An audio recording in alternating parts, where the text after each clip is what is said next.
Hello everyone, thank you for coming. Walsh. It's not only students and faculty, it's a family. We've created tight, unspoken bonds.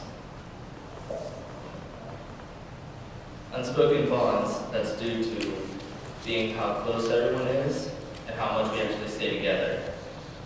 This bond, we'd like to actually reach out to Rwanda.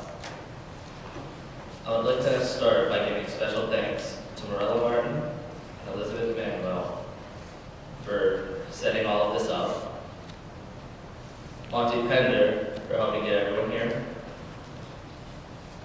and to Bonny Musefano for coming out and joining us tonight.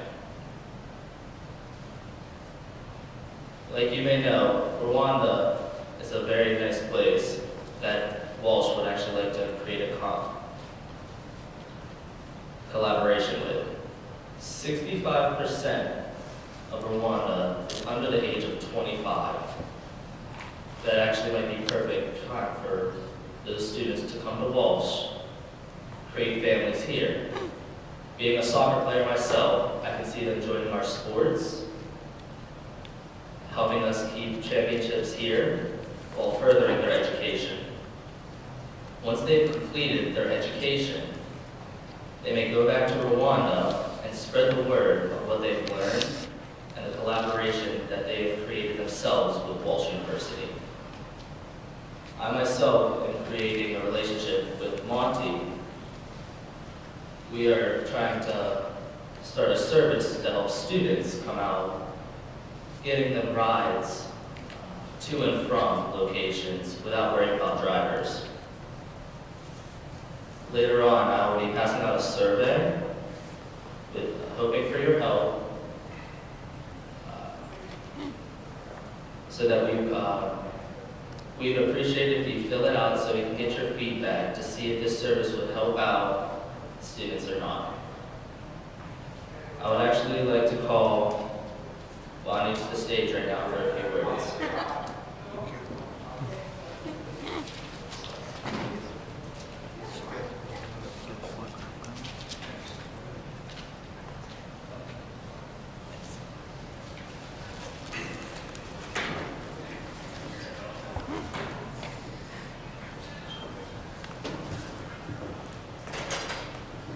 Good evening, everyone. Derek, thank you for the introduction. I'll start by thanking everybody for being here to share what we have to talk about today.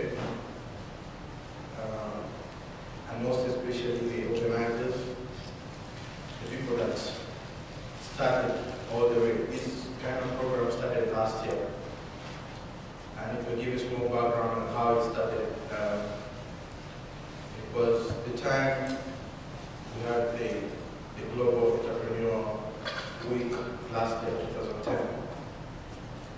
And I received an email from Dr. Spain asking about why isn't Rwanda in the countries that are participating.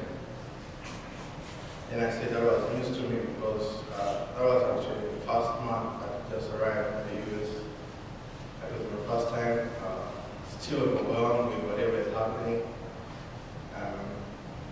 The lifestyle here is so different from where I come from. Everything is fast, everything is do it yourself.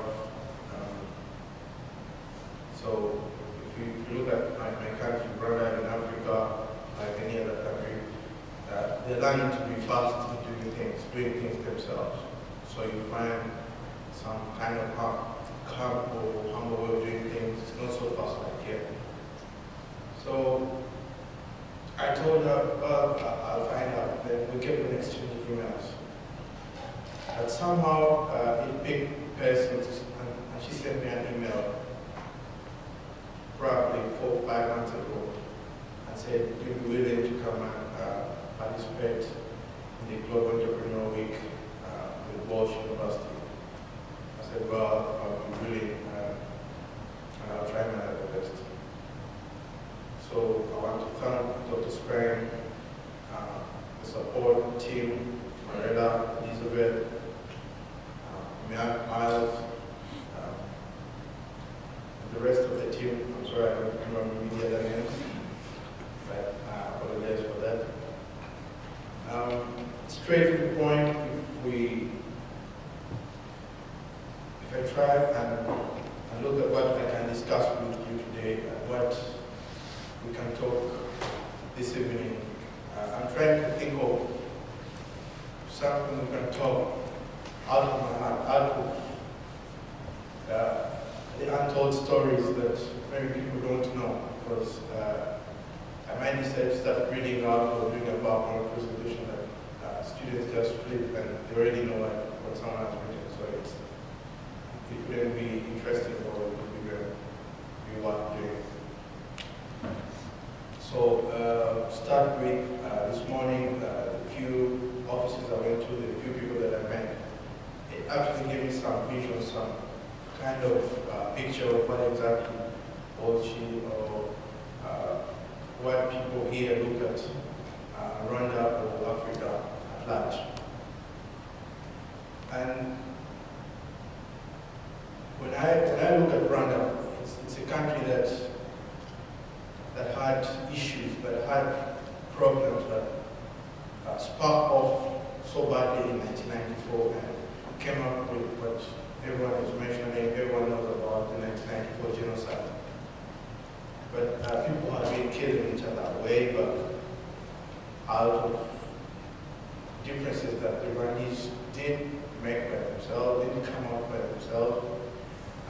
Rwanda is a country that speaks one language, it's one tribe, they speak in Rwanda, all of them.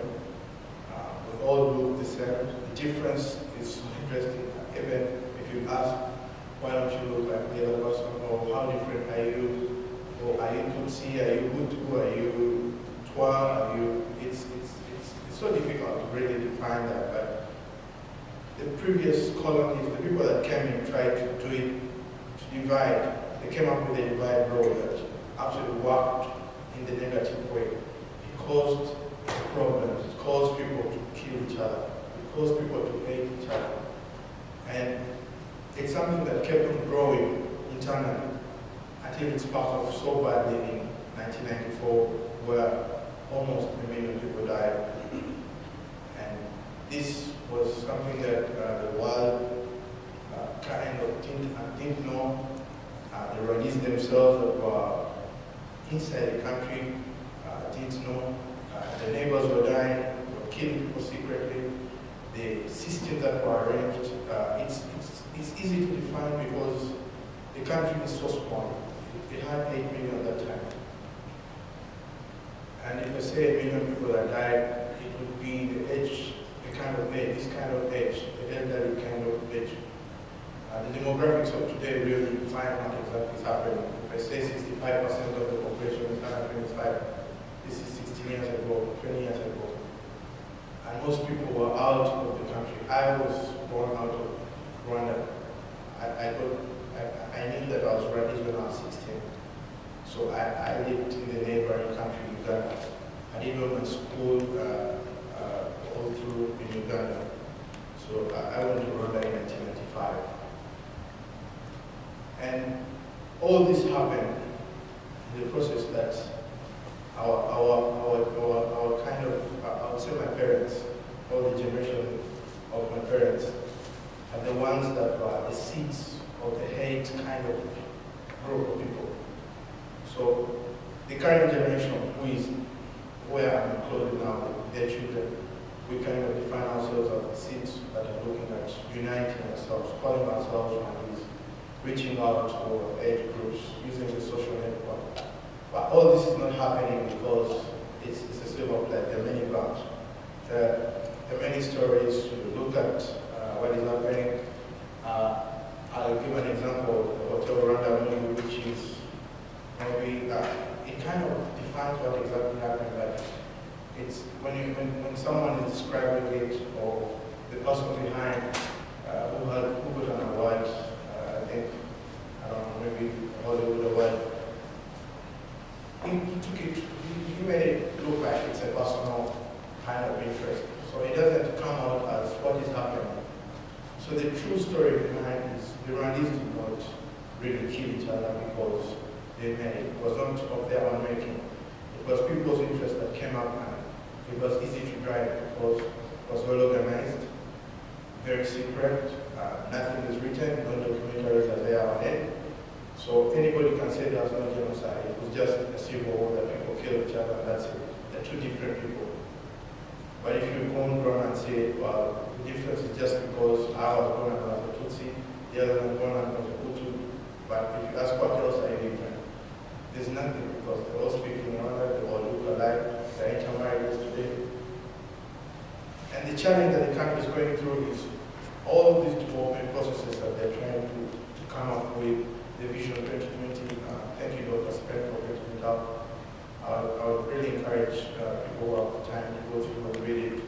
It's built on the whole vision, what the country is looking at today. But all this is also happening because of the level of exposure.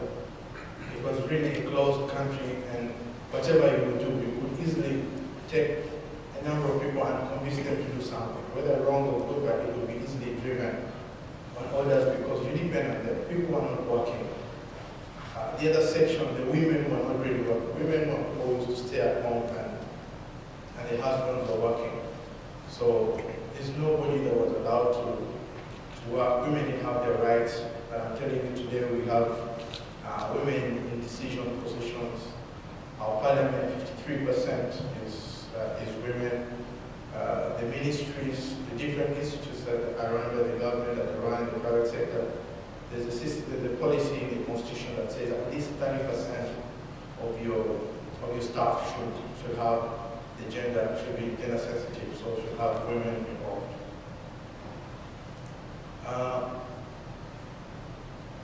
The other thing I would discuss is how people got to know about Rwanda after the genocide and what is happening. We've had people learn from the Western world what they call the democratic rule. You elect people, and you've seen stories where they say the president was elected 93.2%. And if you compare it, it looks like what happened in Tunisia, it looks like what happened in Egypt. And then someone will write to you and say, don't you think Rwanda is at a point that any time it can explode again? That is not going to happen. It's because the current system is involving everybody. It's from the grassroots level. The programs that you see in the Vision 2020 actually involving everyone. Working for the government, you have to be accountable for what you're doing. Not everyone is happy to be in that position because you come up and sign with the people and you sign with the top leadership that you have to deliver these targets. They give you the budget, you find the budgets, and there are systems that build institutes and systems in place that were missing before. And all this has happened because of what happened to Rwanda before. I think we moved on and we went down, people killed each other, we lost everything, we lost human resource, we lost different businesses, activity, and reached to the point that we could not go further down and we decided to start going up. So, long story short, I don't know if I'll take more time to talk about it, but I'd love to make it more interactive, and the more questions you ask, the better for me to express or tell you what you want to hear.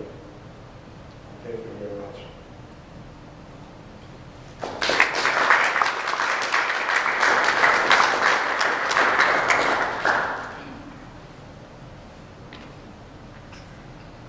Could you maybe go more into detail about the Rwanda Vision 2020 for people who don't really know about it? Just a little bit, tell them a little bit about it.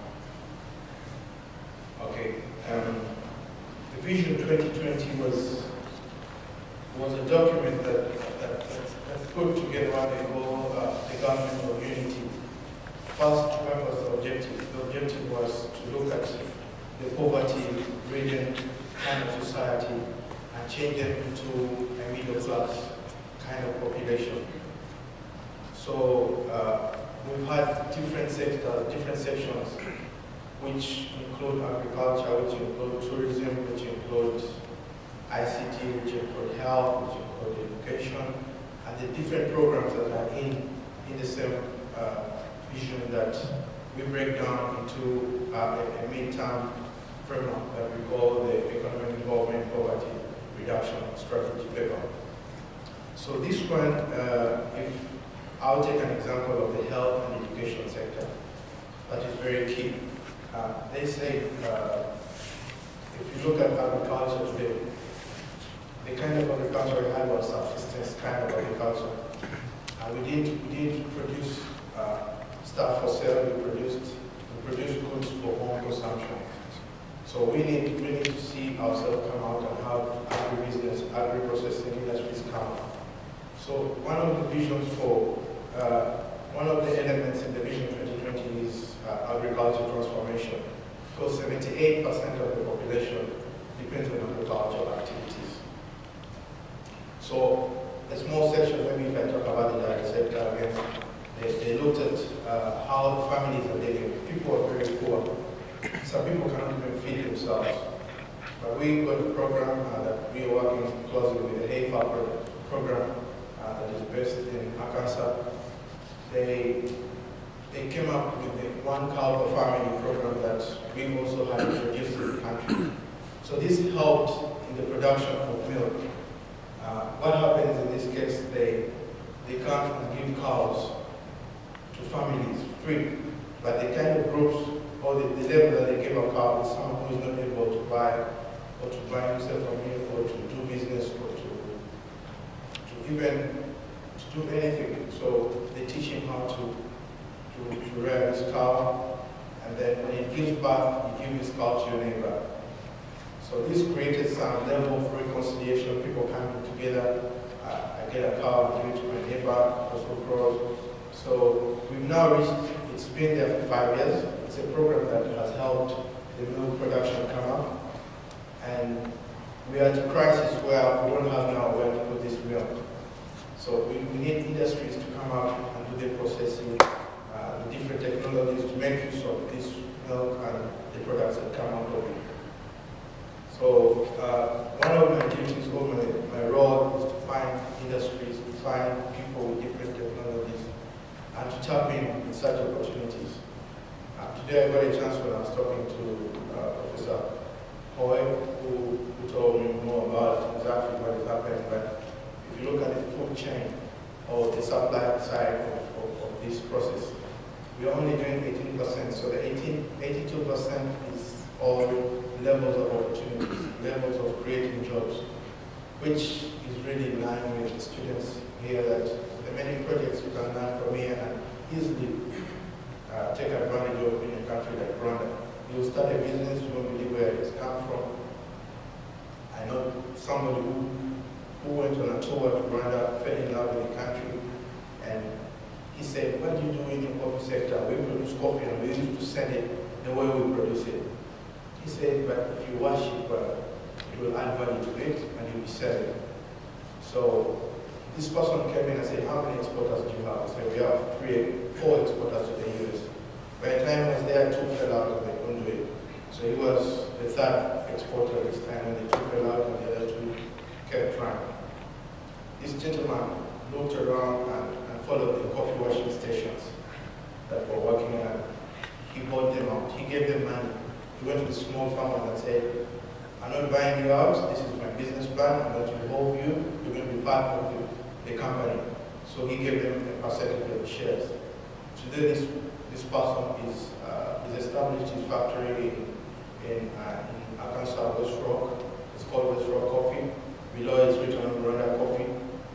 And it has given it huge value. It's a premium kind of coffee. Starbucks does it as well, but I think they blend it. They show Rwanda, but like any other country, they show Kenya, they show everyone, but it's blended. So he got a good deal of selling almost 400 stores today in Walmart. And the ownership now of the run is to come up with more production. So the more they produce, the more money they make. And this has created a lot of impact. The small farmers created a lot of impact. The families.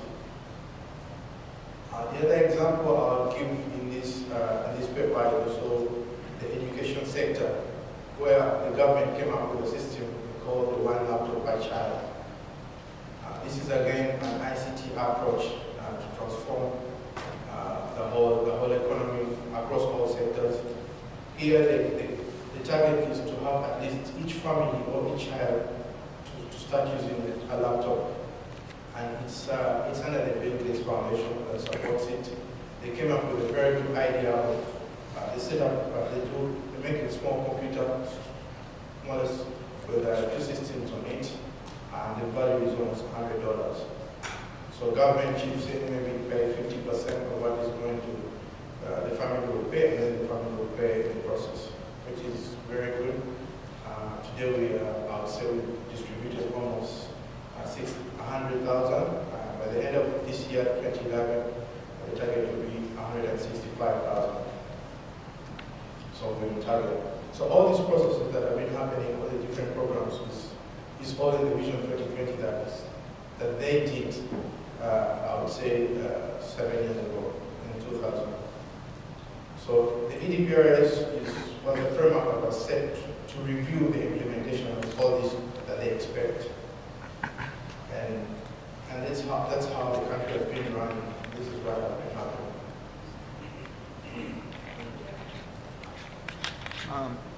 Besides the coffee and the tea, what do you think are some more of the faster growing industries in Rwanda? One of the industries that we've seen come out with great revenues is the tourism sector.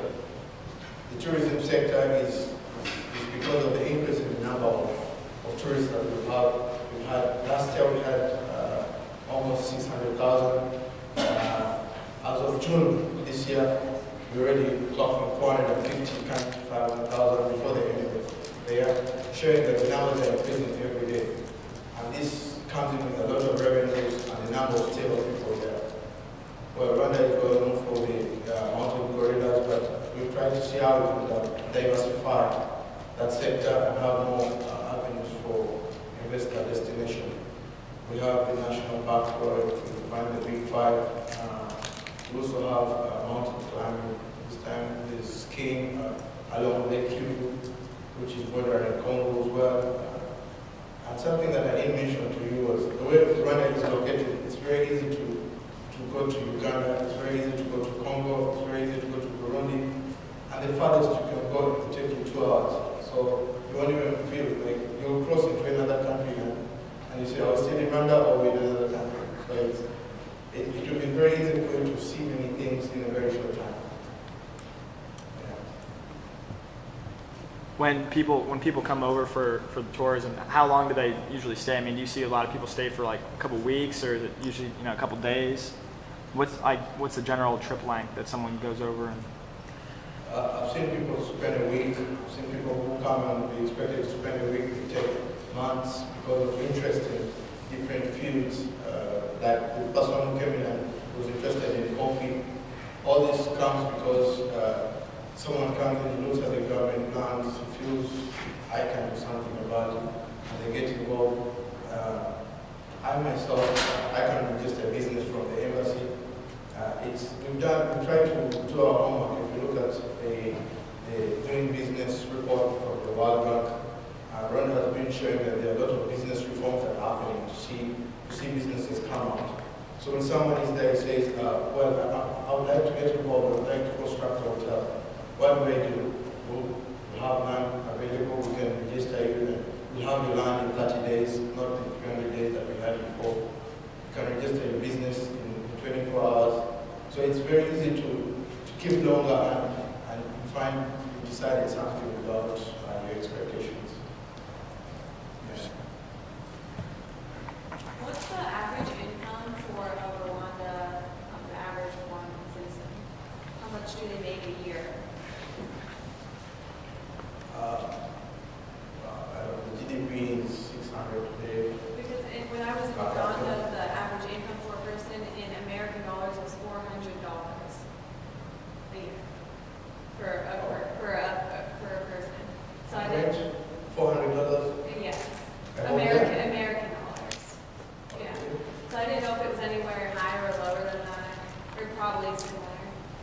No, it should be more. It should be more because, well, it's a bit different. They don't pay per hour, but when they pay per month. So someone under salary for 30 days. And I would say labor range for a person out of college will earn maybe between $500 to $700 a month, then, which is more than what I'm earning here.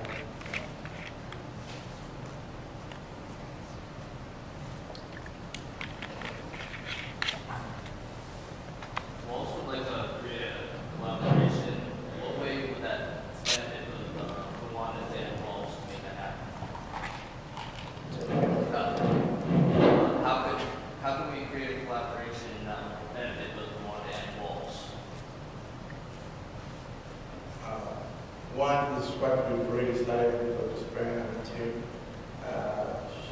I'll take out the global link for any contacts that you need with the embassy or anything you feel you're more interested to do in Rwanda.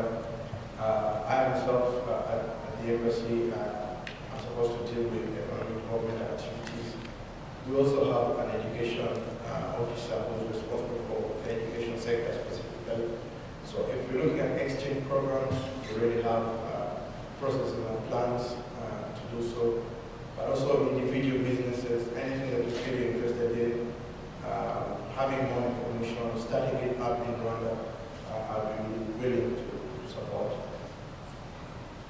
When you go home in 2 weeks for your meeting with the president, is there a way that the students from the US 304 class can connect with you or track you on Twitter so that when you come in contact with young people, perhaps in your own home city, they could kind of start just communicating? Oh yeah, it's possible. If there's no more questions, you're off the hook. We'd like to thank everyone for coming, and if anyone is interested in sticking around for cake, you're more than welcome to. Thank you.